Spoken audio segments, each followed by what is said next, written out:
This is Rock and Roll English. Real people, real English. Here's your host, Martin Johnston. Hello everyone and welcome to another episode of Rock and Roll English. Episode number 95. Woohoo! Very close to the 100 now. I do have something planned for that, which I will tell you about in the next few weeks. Anyway, in today's show, I speak to Clarification Charlie. Yes, she is back. About strange laws in England, because there are some strange things in England.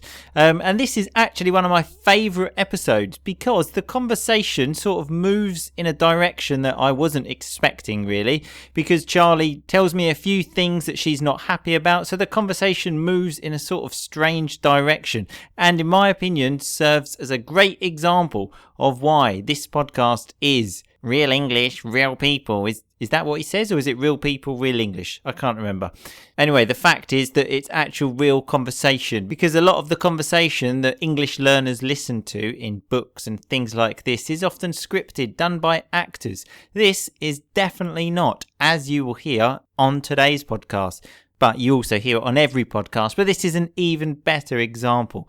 Just a quick note as well to all full volume members. The transcript to this podcast will be in the Facebook group at about 11 o'clock Italian time. This will be the last time though, I promise. As after this week, it will always be in the members area of the website. But I will talk to you about that in a podcast later this week. Remember, full volume membership is closed at the minute, but will be opening soon. Woohoo! In a few weeks. But obviously, I will talk to you about that. Anyway, I'm going to stop talking now and let you listen. Happy listening. Clarification Charlie, how are you today? I'm very well, thank you. How are you? Always fantastic. Always fantastic. Have you been missing us on Rock and Roll English? Well, I have been missing you to some extent, although I have been listening. And as you mentioned in your most recent podcast, I do have a few complaints. Well, the complaints you can give us at any point, okay? But if you want at the end, maybe send a letter of complaint, okay? That's the best way. I actually teach students sometimes how to write a letter of complaint because that's how important it is, yeah. It'll be a very strongly worded letter, I'll tell you that much. Some nice rock and roll vocabulary there, strongly worded. It's quite obvious the meaning, using strong words, but quite a formal way to say it. Basically, it's a formal way to say, I'm angry. Well, I'm glad, because it's rock and roll English, okay? You need to make people angry. You can't be such a boring person like eating vanilla ice cream all the time. You need to have an opinion, okay? Upset some people, make some people angry. Yeah, I was pissed off. Nice to know. Some nice rock and roll vocabulary there. Pissed off means angry. Anyway, so obviously we can talk about this in the show, but how do we usually start the show? With a review. Do you think we have a review? Yes. Unfortunately not. It's a bad time for reviews. A real bad time. We're stuck in a rut, as I said last week. Stuck in a rut. It's like stuck in a bad run, bad position. I've said to Boom Boom Cannon, fake reviews are fine. Yeah, he needs to get on and write one then, doesn't he? Well, you can write one. You can write a fake review, okay? You've got hands. You can write your letter of complaint as a review. That would be fantastic. Just give me 5. Just give 5 stars, okay? I don't want a 1-star letter of complaint. Yeah, they said some shit stuff, but I'll still give them 5 stars. Yeah, that would be great. Yeah. Anyway, do you know what we're talking about in today's show? I genuinely have no idea. Oh, dangerous, isn't it? Dangerous coming into rock and roll English. Fuck, what's going to happen? What's going to happen? It makes me very nervous. Don't worry, it's okay. I've got your back. Oh, some rock and roll vocabulary there. What does that mean? I've got your back. Well, normally it means that you kind of look after me, but I actually don't believe you when you say that. Look after you, support someone. It's nothing sexual. It probably sounds sexual, doesn't it? I've got your back, but it's not. It's not, okay? It just means I will look after you. I will support you, okay? Yeah. Anyway, so we're actually talking about some strange laws in England because, you know, you live in England. I do. You can maybe help us with some of these laws, okay? Mm-hmm. So the first one, you can really maybe help us with this, is that apparently pregnant women... Here we go. can piss in a policeman's hat if they need to go to the toilet. So I was just wondering, when you were pregnant, you've obviously had a child. At any point, did you need to go to the toilet and just say to the policeman, "Excuse me, can I just piss in your hat?" Do you know what? No, that never happened, actually. It's funny because that is a law that I have heard of, but I just thought to myself, even if I was desperate, I wouldn't want to piss in a policeman's hat. It's just ridiculous. Yeah, it's a bit strange. Nice second conditional there, though, Charlie. If I was desperate, I wouldn't want to piss. Oh, some real rock and roll grammar. I don't know as well how this works. Do you piss in front of the policeman? Does he have to watch you while you piss? Yeah, I don't know. And it's like, do you just do it there in the street? Because I just have so many questions to ask. As well, a policeman's hat is big, but if you really need to go for a piss and there's too much and it goes out of the hat, that's going to go on your feet. Oh my God, it's going to be disgusting. There'd have to be quite a lot of piss for you to fill a policeman's hat. Well, if you really need to go, it can happen. Okay, so that's the first one, and so I've got another one here. Well, while we're on the pregnant women bit, I'll just raise one of my previous issues. Complaints. Okay, so sure. You're right. I mean, obviously, if I needed a wee, I could have pissed in a policeman's hat, but also, it would have been nice if maybe I was on some public transport, and then, being heavily pregnant, if someone might want to stand up and give me a seat, but no point going your way because you wouldn't, would you?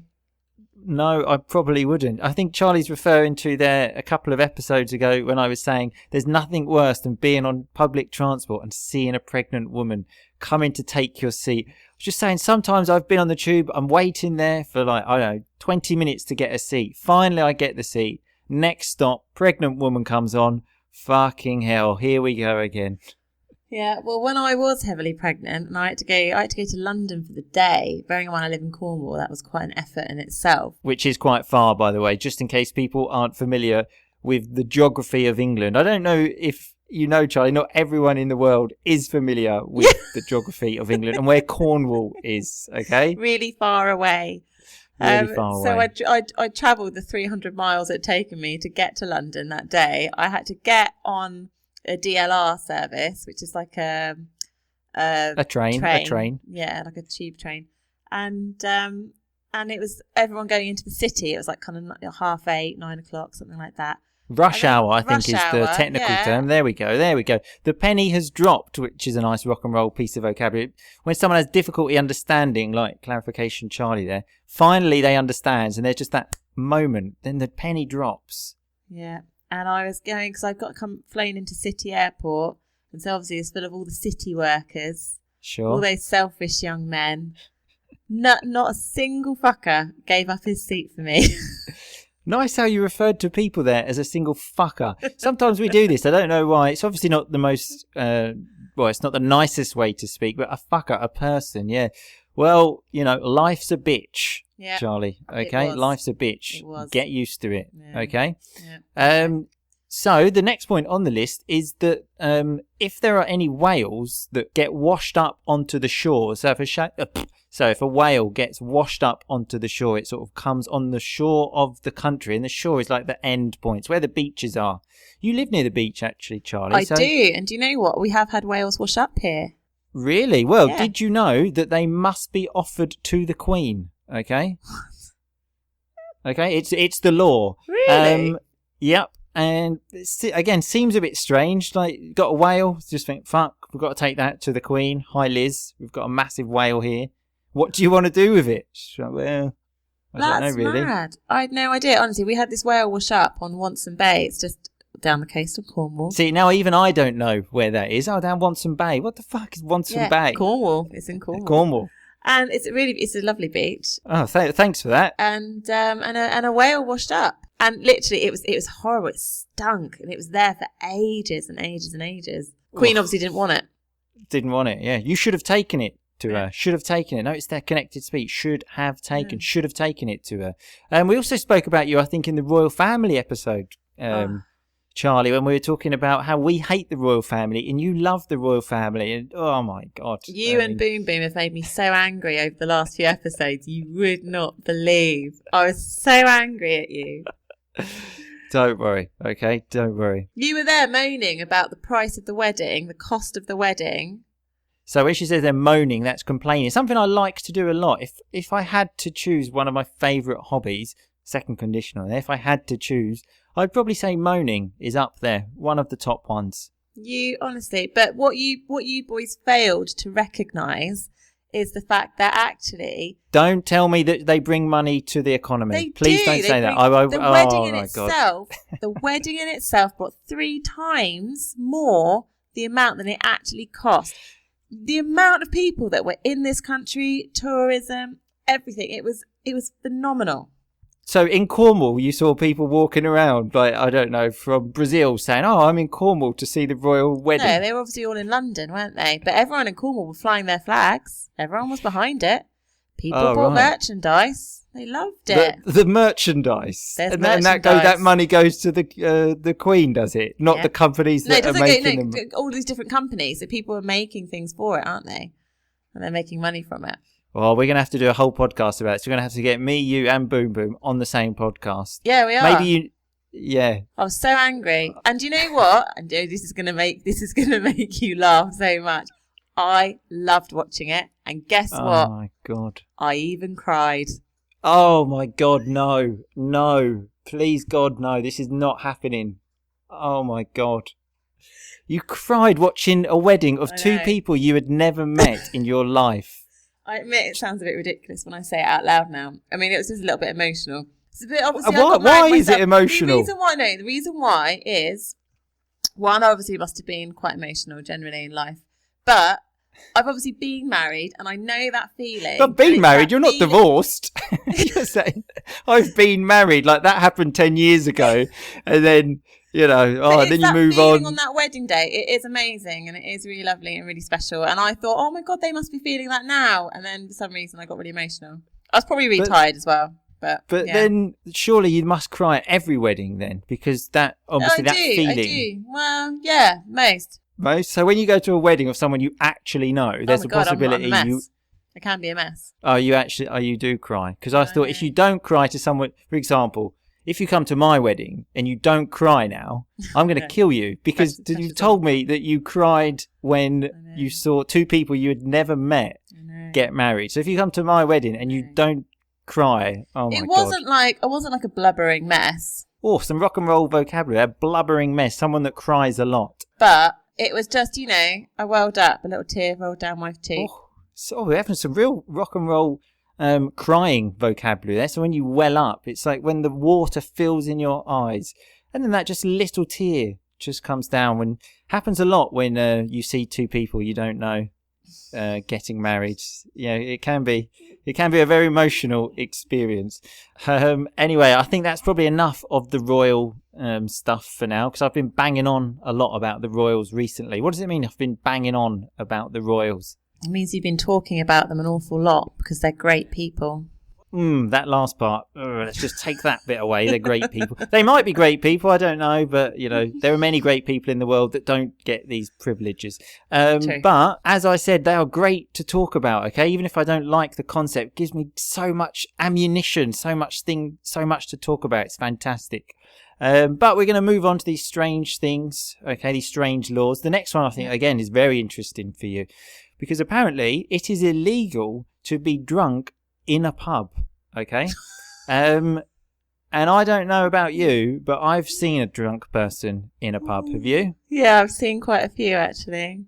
Yeah. I've seen you. Well, yeah, I've seen you as well. And I also thought the first thing, drunk person, pub, people having to go to hospital for being drunk. Remember, has that happened to you? Should we mention this again? No. Should we not mention it, or are you saying no, it didn't happen? I'm saying let's not mention it. And your calling of the fire brigade. Yeah. Okay, good point actually. Yeah, let's go to the next one. Let's go to the next one. So apparently, speaking of being drunk, it's also an illegal offence to be in charge of cattle in England and Wales if you are drunk. So first of all, what is cattle? Like cows. Yeah, exactly. But I notice here only in England and Wales. So if you're drunk, you cannot sort of control these cows. But if you're in Scotland, you're just Ireland, it's fine. Just go and get drunk and mess around with the cows. I thought as well it'd be interesting at this point just to mention that people in Wales, often English people, just to joke around, will often describe them as sheep shaggers. What is a what does that mean, Charlie? They refer to them as sheep shaggers as people who have sex with sheep. Yeah, so shag means sex. So thanks for clarifying that, Charlie. But I also thought maybe that's why that you're not allowed to be drunk around them, because if they are having sex with the sheep and if they're drunk, they might look at the sheep and think, "Whoa, that sheep wants it." Such an elegant way there to talk from a woman. That sheep wants it. Yeah.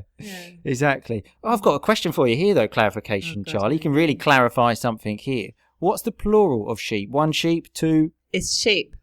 Oh, exactly. Irregular noun. Wow, this is fucking crazy shit on this podcast.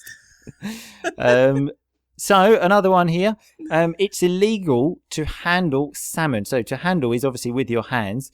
In suspicious circumstances. And I thought, what does that mean? In a suspicious way, basically. So you can't touch salmon in a suspicious way. I don't know what that means, because you would have thought if you're catching a salmon in the first place, you're going to probably want to kill it and eat it. So what is suspicious? Well, exactly. Maybe someone's just putting that salmon up their arse or something like that. Maybe that's why. Just think, oh no. That's suspicious. What are you doing with that salmon? Where's that going? Illegal. Are you eating it? Oh my God. So another one I've got here. Again, you can give us your information on this. You can clarify this for us, because you have a dog and it involves dogs. And again, we have different opinions on the royal family. I think we have different opinions on dogs. I love my dog. Sure.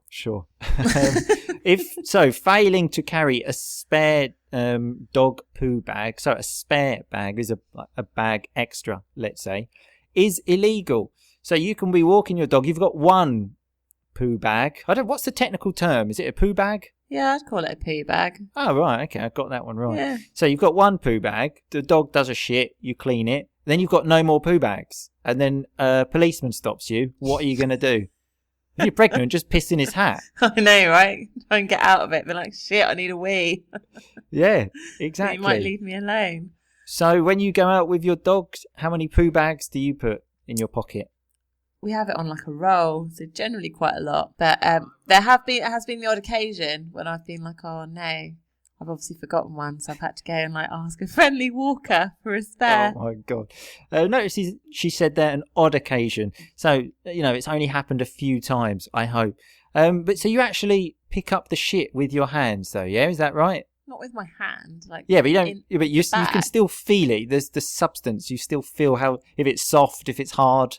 Yeah. I mean, you've got a bag covering it. Why would anyone do that? It's absolutely disgusting. And the most... Do you know what? If you ever have kids, I cannot wait to see your reaction. Yeah, but human shit is not as bad as dog shit. If there's, if I have to pick, what do I want to touch? I would definitely choose human shit. Oh, I wouldn't. Oh my God. So... Again, we've mentioned this before about when your daughter is older, she listens to this podcast. So you're basically saying now you prefer your dog shit to your daughter's shit. What kind of mother are you? That is just unbelievable. Yeah, I know. Well, the thing is, hers is just really bad. And then the dog's just bad, sure. He eats dried biscuits the entire his life. Right, I have to move on from this. Even this is too obscene and too disgusting for me. So another one of these strange laws is that no person is allowed to bring into England potatoes which he knows are from Poland. Okay, so you cannot bring potatoes from Poland. Wow. I don't know what's wrong with potatoes in Poland. Yeah. Do you know? Have you had these potatoes? I feel like that's a little bit racist towards Polish people. Well, yeah, there must have been something with these potatoes. Very strange. What about crisps? Crisps obviously come from potatoes. I need to understand these laws. If I go to Poland and bring some crisps back, am I going to get arrested? I just don't know. That's mad. It's a strange one. Although I did think it's not really something you bring back from your holiday, is it? So I went to Poland. Hi, Mum, I've brought you a present. So, okay, what did you bring? So I've got So I've got some potatoes for you. It's not something I've ever brought back from a holiday. What about you? No, I can't say that I have ever brought back potatoes. Well, I did have one incident where I nearly got myself into trouble by taking food into a country. Oh yeah, but never the other way around. Well, now you know. Okay, Yeah, that is the reason for Rock and Roll English. We're not only teaching English here, we're also teaching about laws, Teaching about life culture, lessons. life lessons. Exactly. As I always say, Charlie, every day is a school day. It is. Well done. Okay, and you're a proper teacher as well, so you should have that maybe tattooed on your head. Think about it. Okay, think about My it. motto for life. Yeah, exactly. A motto. We had that recently, actually. A motto is like the slogan, let's say, of your beliefs. Anyway, thanks for coming on and having a go at me. What does it mean, having a go at me? To nag you, I suppose, or to... You're replacing rock and roll vocabulary with rock and roll vocabulary here. So Your name is Clarification Charlie, okay? We expect a clarification. Sorry, people. Well, I suppose it's a bit like telling you off, as a bit like teachers do with students. Well, you are my teacher in life, okay? So thank you very much for that. Thank you. Okay, and we'll see you soon. Yeah, all right, brilliant. See you soon. See you later. Okay, so that was Clarification Charlie and me speaking about English laws, and her, as we said, basically telling me off, having a go at me. Anyway, let's look at some of that rock and roll vocabulary. We had the term strongly worded letter, a quite formal way actually to say a letter that says some bad things. Just learn that as a chunk, a strongly worded letter, because that's generally how we use it. We had pissed off, we've had that a few times when you're very angry. Stuck in a rut, which we are for reviews at the moment, when you are in a bad period, let's say. I also use the term I've got your back. Remember, that's not sexual, and it means like I will support you. It's quite informal, but a very funny way to talk. We had the penny has dropped, which is when you finally understand something after a long time. Charlie also used the term fucker when she said not a single fucker on the bus gave me their seat. A very funny term actually, just to say person, not a single fucker gave me their seat. But obviously a more sort of informal way. Funnier though. We had the term washed up onto the shore. We use this for whales when they appear on the beach. We can use this for other things, I suppose. Generally whales though. Dead bodies can wash up on the beach. Not the best example, I know, but I'm thinking on the spot here. I've had no time to prepare. Actually, I have. Never mind. I'm going to stop. I'm going to move to the next one, which is moaning. When you moan, you complain. And then we had some crying vocabulary when Charlie said, I wasn't a blubbering mess. So if you blubber, you do this. When you cry, and you blubber, like cry a lot. Not the best impression, I know, but never mind. We had well up. When you well up, it's when you're about to cry. Your eyes fill with water. That is welling up. We also had the term banging on about when I said I've been banging on about the royals a lot recently. I've been talking about the royals a lot. We had the term sheep shaggers. Shag is the one I'm really interested in, which is an informal way to say have sex. Shaggo is not actually even a word. It's just a stupid thing that we say. We had the term spare when Charlie said she takes a spare dog poo bag. So a spare one is like an extra one. You can have a spare room in your bedroom. Speaking of poo bags, she said there's been the odd occasion when I've forgotten one. So that term, the odd occasion, is a very nice term which just means a few occasions. Not very many, but a few. We had the term log. A log is part of a tree, actually, but also a way to describe a poo. I'm making the sort of sign of it with my hands, but obviously you can't see it. Like a long, strong one, let's say. We had the term motto, which is like your slogan of your beliefs, let's say. We had the term have a go at me. We can have a go at anyone. If you have a go at someone, you shout at them and you tell them off. And then we also had the term nag. When you nag at someone, it's like saying, do the washing, do this, do that. That is nagging. Please stop nagging. And that is all of the rock and roll vocabulary for this week. Some kind of good news. There will be a bonus episode on Thursday. Woohoo. With a special guest. Oh yeah, baby. I won't mention any more, but there will be a bonus episode on Thursday. Anyway, thanks a lot for listening. I will see you all again on Thursday. In the meantime, just keep on rocking, people. Thanks so much for listening to RnR English. For more great content and to stay up to date, visit rockandrollenglish.com and facebook.com/rockandrollenglish. We'll catch you next time.